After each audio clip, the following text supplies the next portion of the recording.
ahead, sir. Go ahead po. Magandang umaga po sa inyo lahat.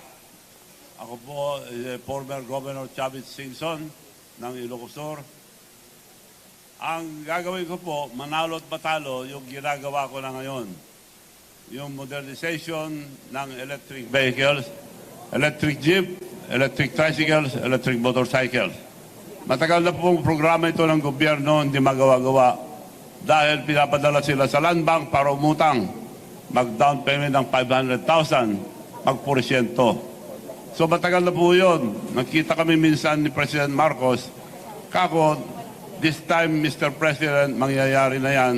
Dahil ako mag-provide lahat ng electric vehicles, electric jeep, tricycles, motorcycles, without any down payment, without zero interest, without guarantee from the drivers.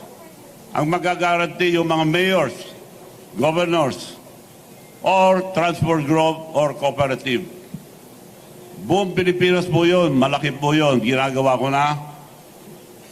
Parating na yung factory ko galing sa Korea, worth 500 million.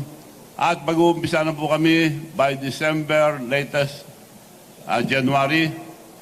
Mass production na po kami. Quality dahil Korean technology, pero dito gagawin. Ang body, manipis po na bakal, pero hindi ginakalawang. So na-check na po lahat yan. Yung prototype ng dalawa nandito na, ginagamit na ngayon yung mga transport group. At nagpunta mga transport group sa bahay, sabi ko, hanapin nyo muna yung pinakamura para hindi nyo ko mabintangan na nagdedegosyo. Dahil tulong ko lang lahat to sa ating mga drivers na walang sasakyan para sa mga mahihirap. So nagharap po sila sa China, Korea, Philippines, pinakamura po, 3 million. Kako, para tunay na tulong gagawin ko, ibibigay ko lang sa inyo 1.2. More than one half ang hinati ko. 1.2. Buong Pilipinas po yon. At may dagdag pa doon yung card na ginagawa na namin. Meron kaming card na ginagawa sa aming bayan na kung anong bayad nila, yon ang card nila. Etong card na ito, international, worldwide, dahil Visa card. Narbacan card. Lahat ng bayan magkakaroon. Ang buong Pilipinas, mamimigay kami libre with bank account, credit card na as a debit card. Okay. So, ito po, gawa-gawa lang namin pero maandar. So, yun po gagawin ko, manalo at matalo, para matulungan ang ating kababayan o lahat ng ating bansa dahil andar ang ekonomiya natin pag nasa bangko ang pera. Ang pera, ang mga tao ngayon, karamihan, nasa unan lang, tinatago kung saan tinatago. Pag nawala, away. Pag hawak-hawak, may taya sabong, nawala na.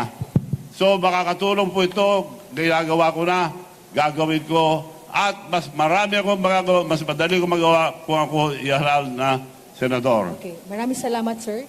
Salamat This po. is up. Yeah. Tanong po sa media number 1. Melanie. Mean, I'm sorry, Net 25. Miss Mean. Sir, good morning po. Tatakbo kayo under ng what party po? Administration din? Independent, pero ang partido ko, LL. Ano po yun, sir? Lakas loob. Sir, doon sa binabanggit nyo kanina yung mga programa, sino pong transport group yung direkta makikinabang doon sa... Lahat ng transport group, yung Magnificent Seven at mga buses, lahat ng drivers, nagpunta na po lahat sa bahay at magpipirman na kami dahil mass production na po kami. Lahat ng transport group, no exception, the whole country, nakipag-uusap na po sila sa akin. Michael Rogas. Gov. Michael Rogas po, from Radyo Pilipinas. Saan po ninyo kukunin yung pong pondo para po sa sinasabi po ninyong programa na pagbibigay ng jeepney modernization at hindi ho ba kayo malulugi sa kanang gawin po ninyo ito? Saan ko kukunin? Apo. Ako nang bahala doon, sagot ko yun. Isa lang salita ko, gagawin ko. Hindi ho ba kayo malulugi, Gov? Kung mura? Lugi. Malulugi ako nun. Hindi ako baling malugi basta para sa masa, para sa ating bansa. Kagaya nung ginawa ko Miss Universe. Lugi, sabi nila, kinuha ko, lugi. pero maganda sa ating bansa. It was considered as the most successful Miss Universe ever in the entire world. So binibigay sa akin ng Miss Universe anytime. Gawin ko raw, wala nang down payment, wala nang may discount pa. So yun ang nangyari. The best Miss Universe ever. Walang nakakuha po sa Pilipinas ever. Not even the government. Nagawa ko po yun. Last question po. Meron din po kayong digital bank. Maaari niyo po ba kami bigyan ng konting background nitong digital bank po ninyo, Gov? Yes, yung digital bank, meron ng kaming bangko sa Amerika. Bihira po maka-approve ng bangko sa Amerika. Meron akong bangko ron, Bigan Bangko International. Meron din akong local bank at meron kaming digital bank. Yun ang tutulong magpandar.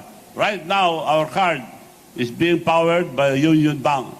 Katulong yung bangko ng masa na ginagawa ko ngayon. Maybe within a month, andar na yun. Yun ang tutulong dahil dalawang gagamitin ko, Visa card at saka Mastercard. Buong bansa, bibigyan namin ito libre, katulong ang ating mga mayors. Matagal na namin programa ito, itutuloy po namin.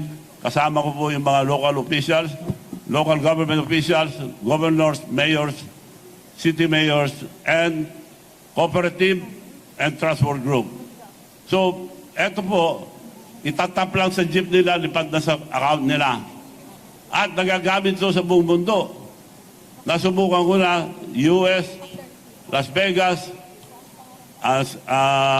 Japan, Korea, sa ibang bansa, nagagamit po ito. Tatlo lang nagpapandar ang credit card. Yun yung pay, Visa card, Mastercard. So, ito, Visa card, lumandar. So, ginagawa namin ngayon, Mastercard para sa lahat. Because 77% ang Pilipino walang bank account. Kami po magbibigay sa kanila ng bank account with credit card as a debit card. Okay, Mon Galvez, TV5. Good morning, Mon Gualvez po sa TV5. Sir, just to clarify, kasi sabi nyo nga po kanina, lakas ng loob lang talaga yung pinangahawakan nyo po ngayon. Pero you're saying na ang pinupush nyo po talaga is yung PUV modernization, which is in line sa administration po na plano. Hindi ho ba kayo na-consult or paano ho ba? Hindi ba nagkaroon ng pag-uusap na maisama ho kayo sa lineup po ng administration? At saka bakit po talaga tinuloy niyo po ang pagtakbo pa sa Senado? Ayaw ko po kumandidato noon. Dami nang tatanong dahil sa ginagawa ko ng matagal ito. Bakit hindi kayo tumakbo? Hindi lang ako dahil kontento na ako. Dahil aming probinsya, nag-umpisa ko ang governor, kami ang pinakamahirap. Malit lang ang probinsya namin. Ngayon po, kami ang ikalimang pinakamayaman na probinsya sa buong Pilipinas. Kami po ang pinakagulo ng araw, the most notorious. We are considered as a warlord country. Now we are the most peaceful. So, kontento na po ako, tumutulong na lang sa labas.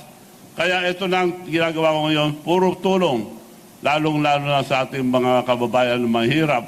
Dito, malaking magagawa ito, lalong-lalo na sa mga overseas workers. Hindi na sila lalabas pa pupunta sa bangko.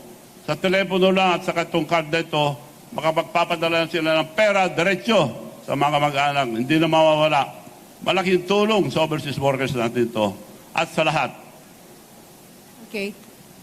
Jean, Philstar.com.